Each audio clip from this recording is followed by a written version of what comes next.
have an inheritance that is eternal, and the pain and suffering of this moment will pass. The resurrection, in a single moment, showed the world once for all time who Jesus actually is.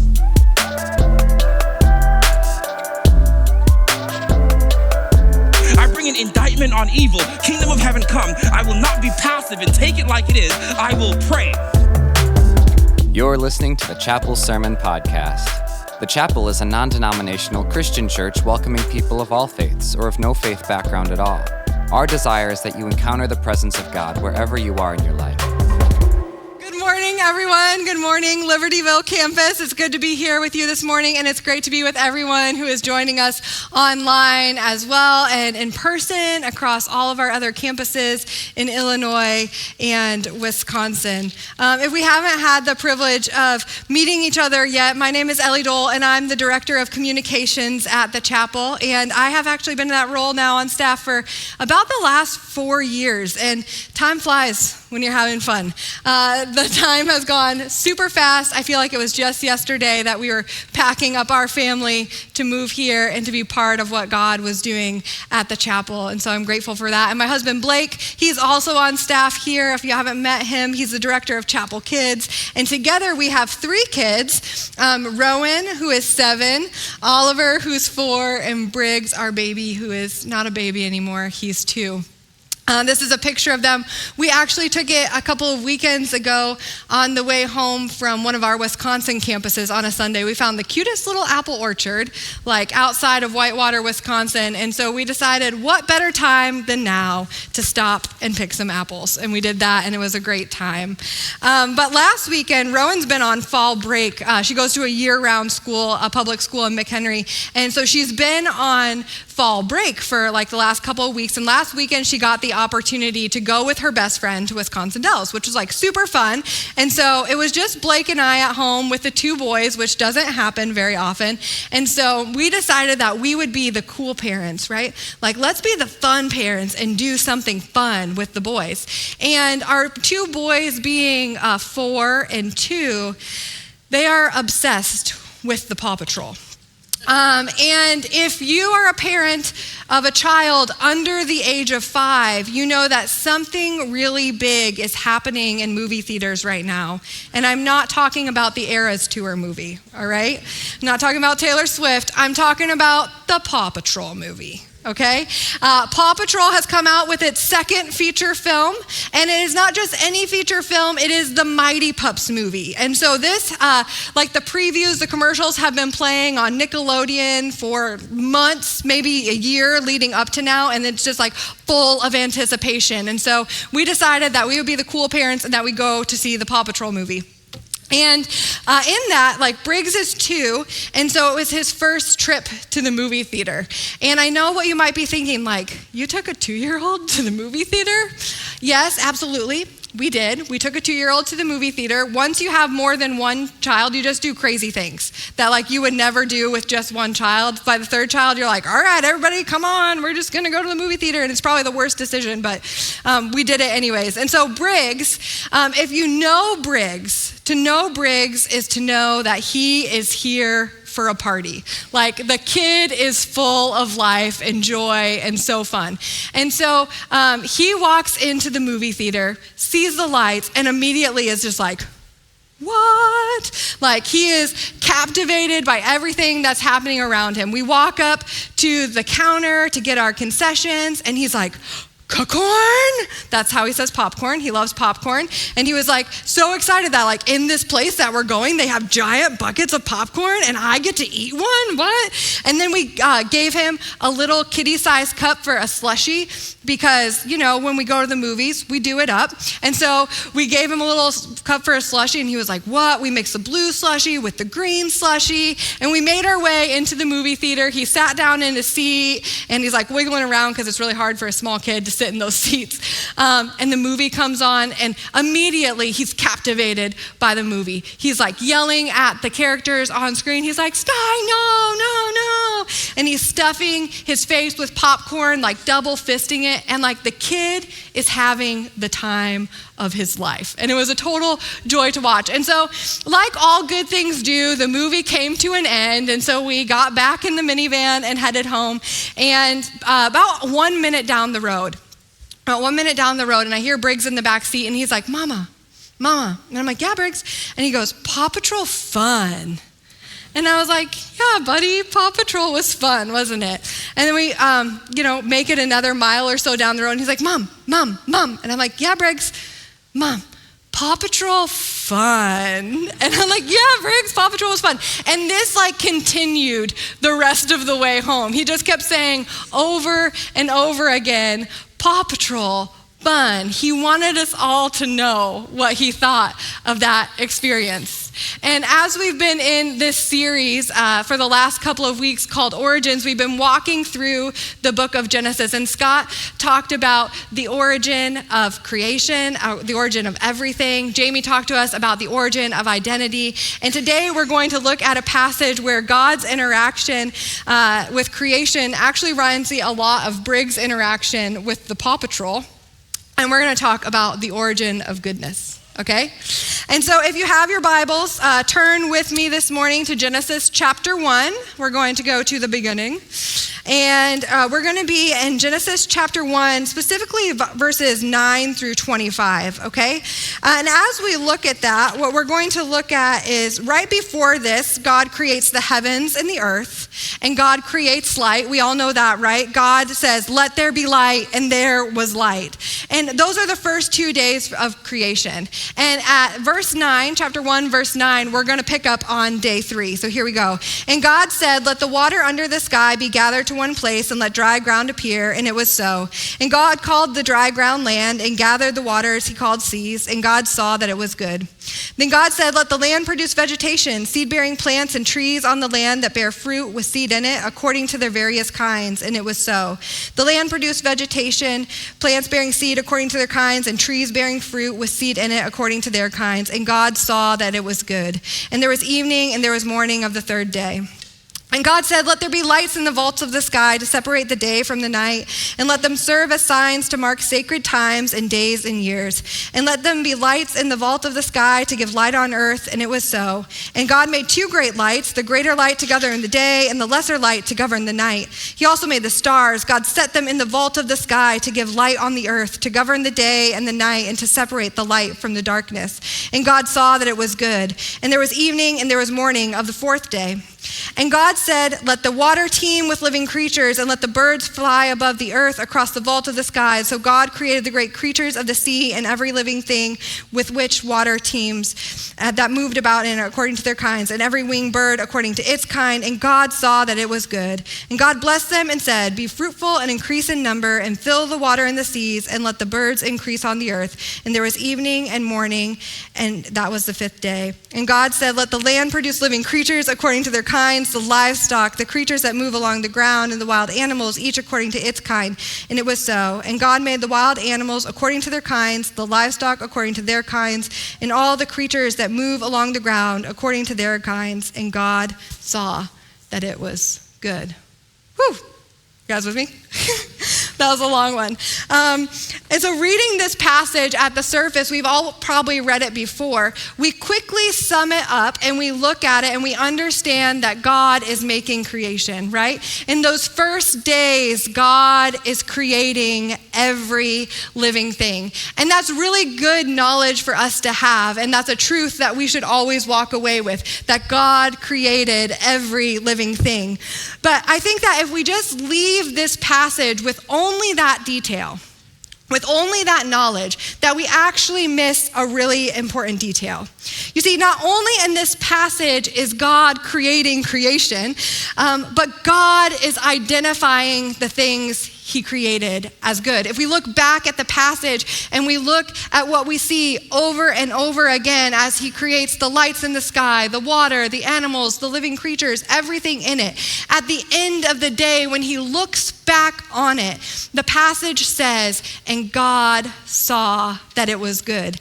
And in that, what God is doing is that he is identifying the things that he created as good. He's giving them a name, and he's saying that they are good. And if we look at what God is doing there and how he identifies what he creates as good, and we understand what Jamie taught us last week, that we are imagers of God, what we come away with is that a primary function of our job as imagers, okay, is to like him, just like him. We want to be like him. And if he identifies the things that he creates as good, we should be doing the same. And so our job is to identify goodness. And what that means is to recognize what is beautiful in someone or something, okay? That's the definition that we're going to kind of hold on to this morning as we talk about identifying the goodness. And really, to us, as we say that, it seems like a simple idea, right? Like we look at it biblically and we look at that passage and what I've said up to now and we're like, yes, that is a good truth. We should identify goodness. Yes, indeed. And it seems simple.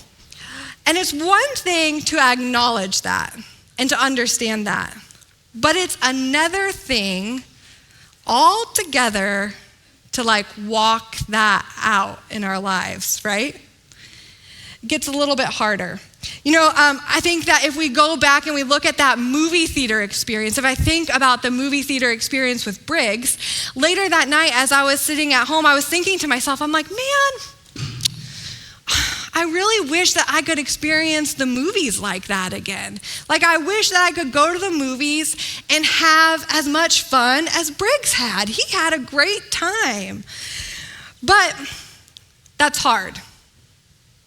Because I'm a human, and admittedly, what happens to me is that I get distracted and caught up in everything that is not good around me, right? And so when I go to the movie theater, this is what my experience looks like. I walk in the door, and I'm like, the floor is sticky. Somebody spilled their soda, and nobody cleaned it up.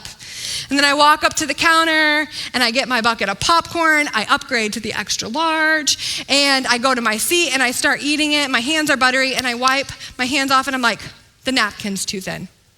The napkin's too thin. I'm going to get grease all over my pants. What the heck, right? And then halfway through the movie, I feel this. We've all been there, right?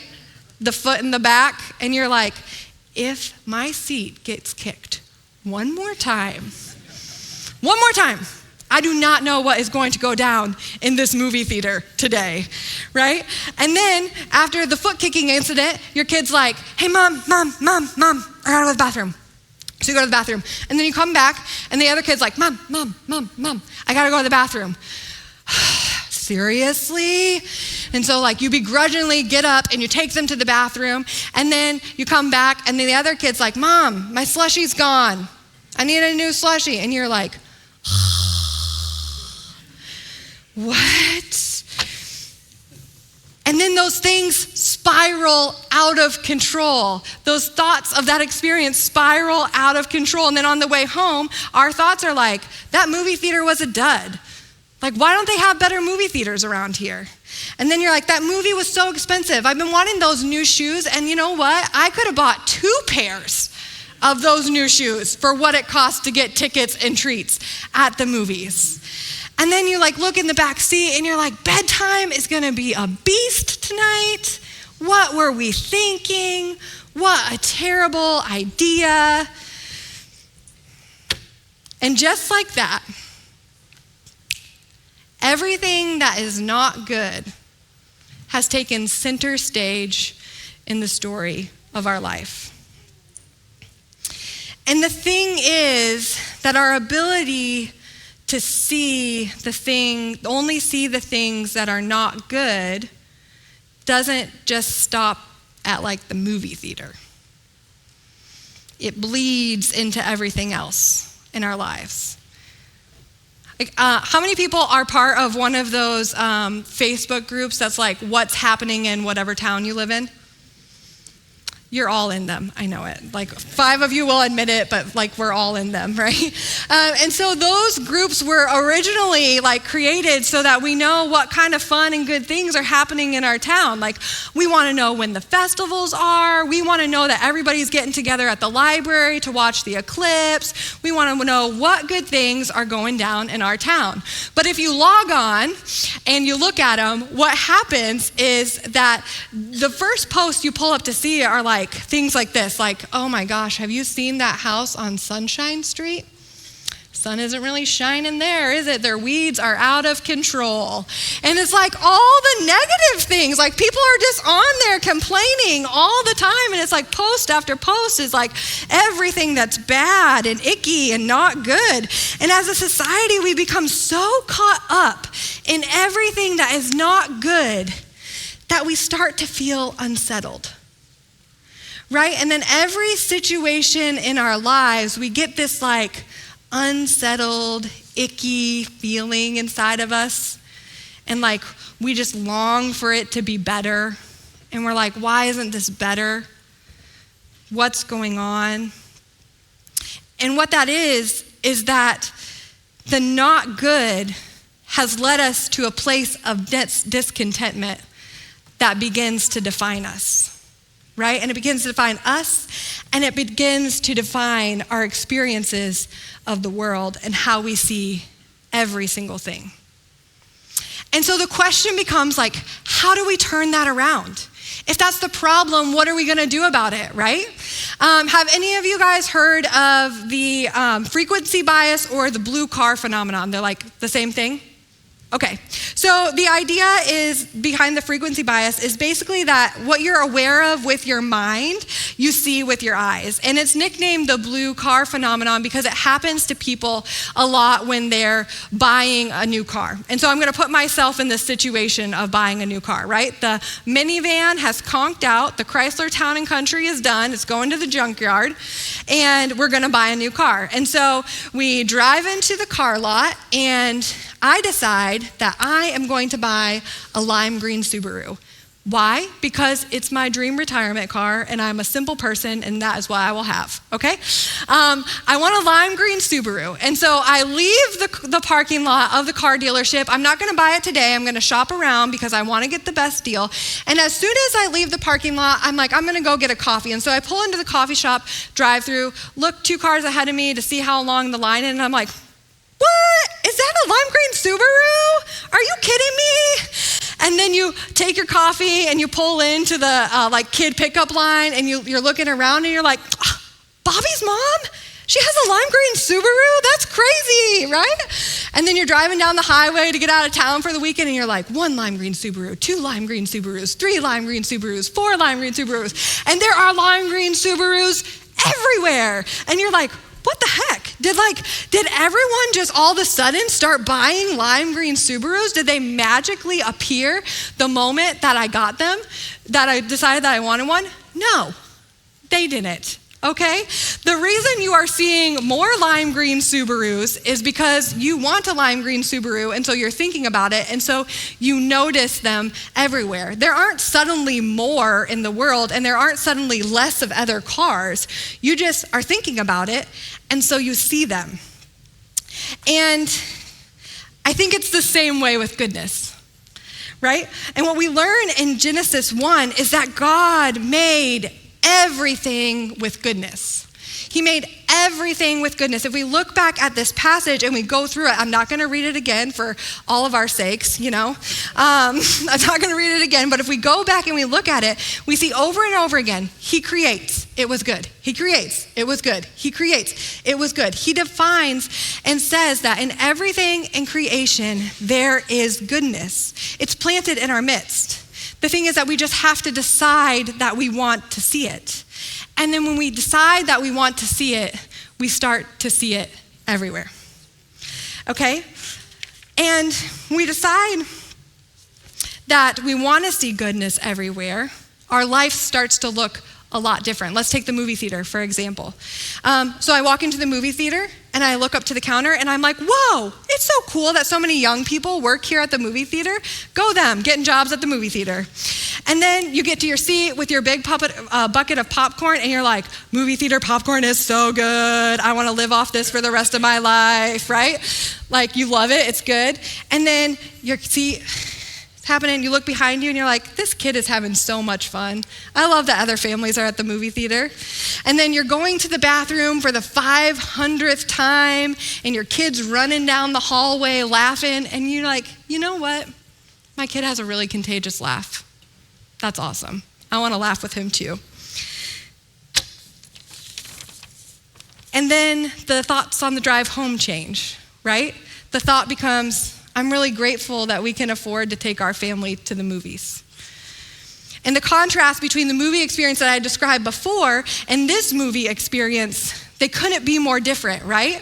They are two completely different things. But the important thing to realize is that in this second scenario where we're enjoying the popcorn, where we're seeing how awesome our kids' laugh is that the details of the first experience didn't go away. The sticky soda is still on the floor. Right? The napkins are still too thin. The kid behind you is still kicking your seat. And bedtime is still going to be late. But when we realize the goodness in things, what is not good does not define our experience. And as we think about that, it feels really good, right? Like to think about those good things, even as we just say them, it feels good to say them. But guess what? Our job doesn't stop there. Like identifying goodness is one thing, but if we look at this passage and we look at the word good in the passage, the meaning of the word good in the original Hebrew language is actually a really rich and robust word. We've kind of like cheapened it in our society a little bit. We apply good to everything. It's like, oh, the day is good, the meal's good, the kid's good, the house is good, everything's good, right? But the word good, as identified by God, means pleasing and beautiful, but not just that. It means pleasing and beautiful and also purposeful. Okay? It has a purpose and it's doing what its purpose is. And when God sees everything he creates as good in Genesis 1:9-25, he's acknowledging that creation is not only beautiful like he intended it to be. It is that. It's beautiful and it's pleasing. But he's also saying that creation has a purpose. And that it works according to its purpose. Let's look real quick at Genesis 1:28 because something really cool happens in this passage. And in this passage, it's right after God has created human beings, okay? So when it says them, that's what we're talking about. Them is human beings. So it says, God blessed them, humans, and said to them, be fruitful and increase in number. Fill the earth and subdue it. Rule over the fish of the sea and the birds in the sky and over every living creature that moves on the ground. And in this passage, in this one moment, what happens is that God created all of creation. He created humans, and then he gives it to us. He says, here you go, guys. Here's my creation. Keep on keeping on with it, right? And it's not just like keep on keeping on doing what we want to do with it. He's entrusting it to us so that we can continue the good work that he was doing. He says, you are my image bearers. I have put you on the earth for your purpose, and this is your purpose, to continue to make goodness in all of creation. And in that moment, our job becomes not just identifying what is good in creation like God did, but also magnifying what is good in creation like he did. And so we're going to look at the word magnifying, and we talk about magnifying goodness. What that means is to call attention to and elevate the purpose in something. Okay? And here's what it looks like. Let's start with like a basic example, nature. And let's think about our homes, okay? Imagine your home. Outside of your home, whether you live in a townhouse or apartment or a home, whatever you live in, there's like nature outside of it, most likely. There's grass and there's plants. And to look at that nature and identify it is to see the beauty in it, right? It's saying, wow, this vegetation outside of my home is beautiful and it's pleasing, and I'm so glad that it is here. But to magnify that creation, to elevate the purpose of it, is to care for it. To elevate the purpose is to tend to it and prune it and water it. It's when the plants get too big, you split them out and you move them around your yard. We do this like every summer and fall with our gardens. We like to make like perennial gardens, so we do that. It's like looking at your vegetable plants, if you have an actual garden, or your flowers, and sharing those with other people. That's what it looks like to magnify that creation, the creation of nature. Let's look at another example, a house. Okay? If we think about a house, somebody has already done this, like pre the house being built. They looked at a tree, they saw the wood, and they're like, that wood is good, it's sturdy, and so I'm going to build a house with it. They magnified creation. Amazing. But we can take it one step further. We move into a house. And we can see it as good because it's somewhere beautiful where we can lay our head at night. But to magnify it is to elevate the actual purpose of having that home. And my husband, he actually does this really well.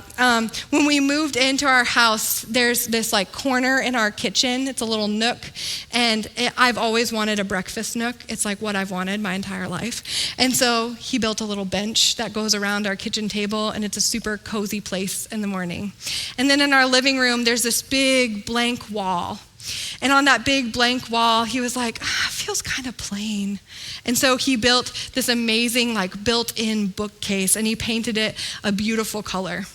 And then in our entryway of our home, the ceilings are kind of high. It's like the highest ceilings in our house. Everywhere else, they're like a normal height. And he looked at that and he thought, I'm gonna make this beautiful. And so he put up board and batten around the bottom, and he's been painting this pattern at the top, and I have a picture of it.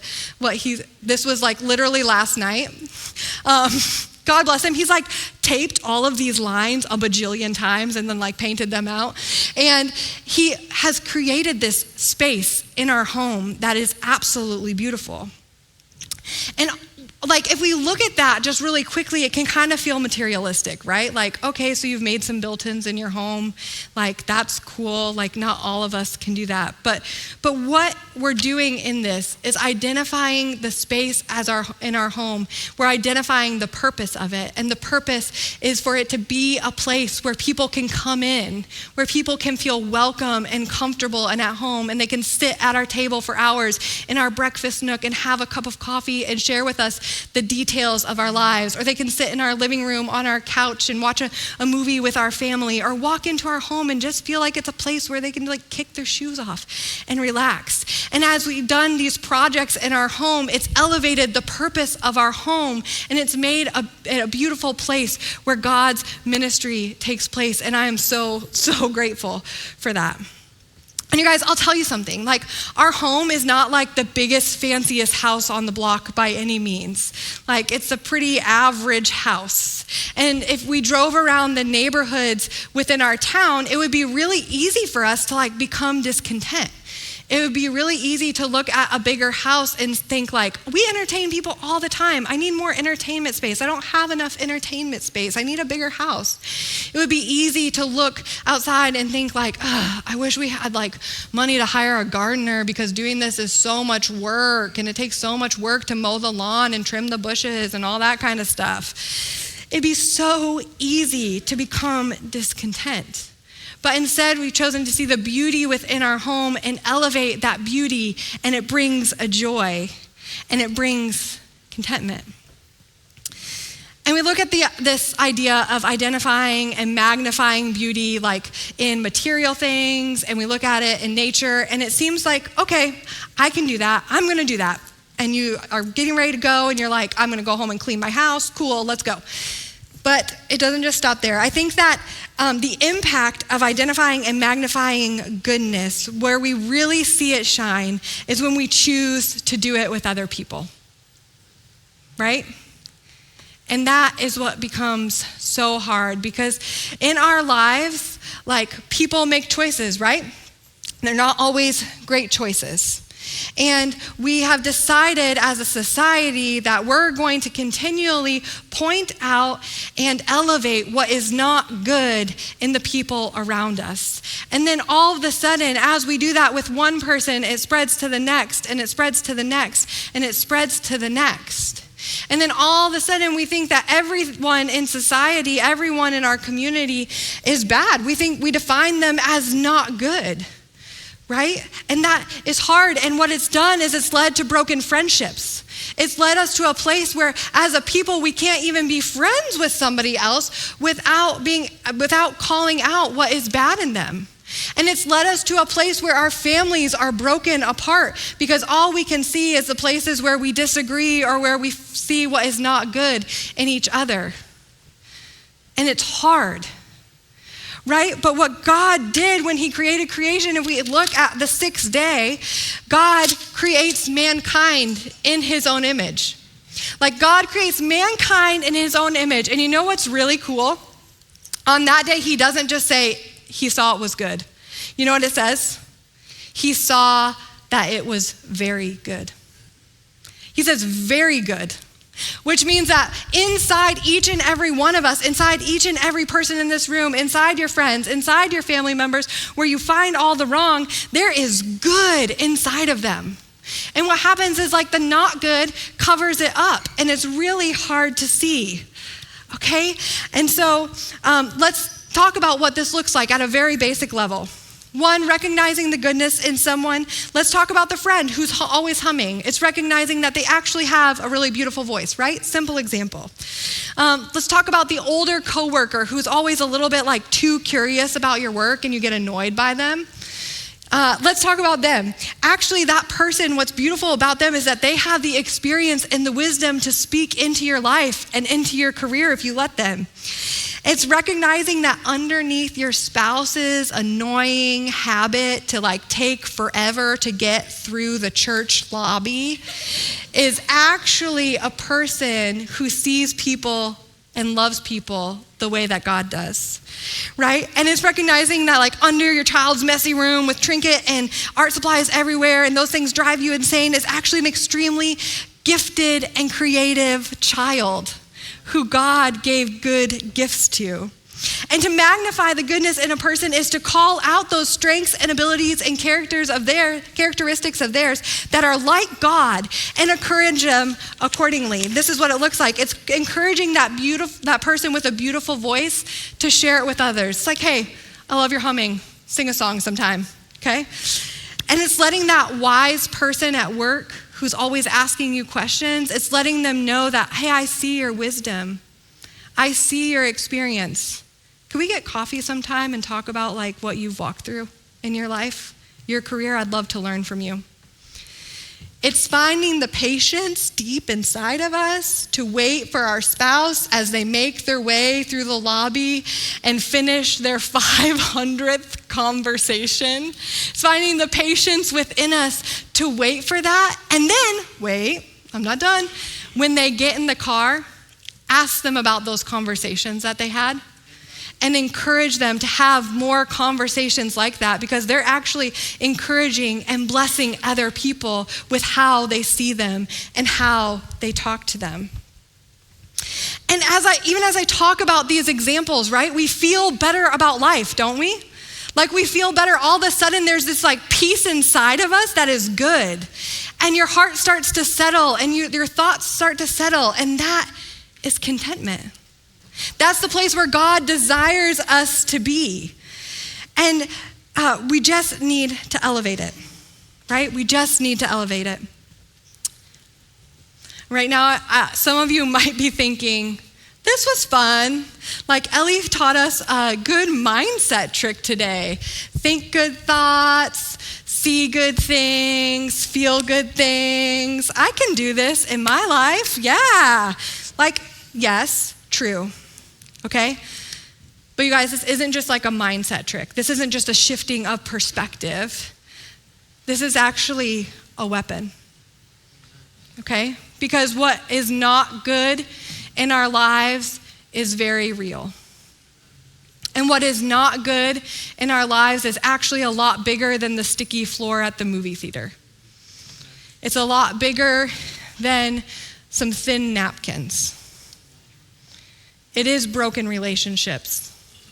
It's hurt. It's tragedy. It's sickness. It's addiction and death. And all of those things that are really, really bad. And they're real. And what happens in our world, because we're human, because of how the world has fallen, is that all of those not good things pile up on top of what is good.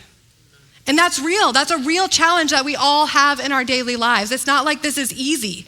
It's not like going into something and pointing out the good is easy. It's really hard.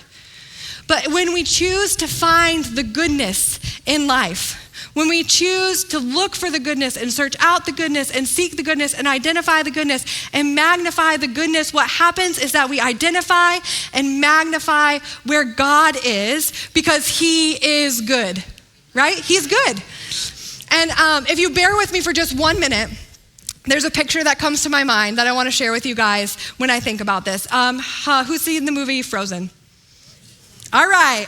We got some people in here. So in the movie Frozen, at like the climax of the film, Elsa, who has the superpowers of ice, has decided that she is going to like lean into those superpowers.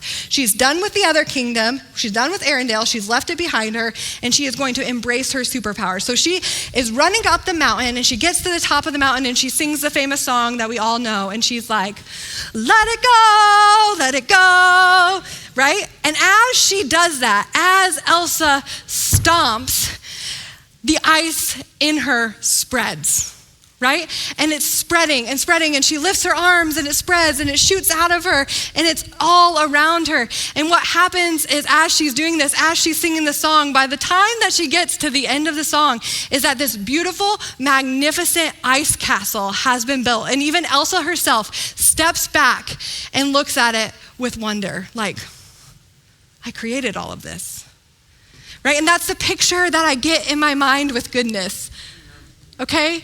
It's as we go through and as we call out the goodness, we stomp on what is not good. We stomp on what is not good, and we spread God's goodness and kingdom around us, okay? And as it goes out around us, the world starts to change. Our experience start to change, yes. But then the lives around us start to change, and we see more of God's kingdom. But it's a continual thing. We can't just do it once. We have to keep doing it over and over again, because there is a real cosmic battle at work here, right?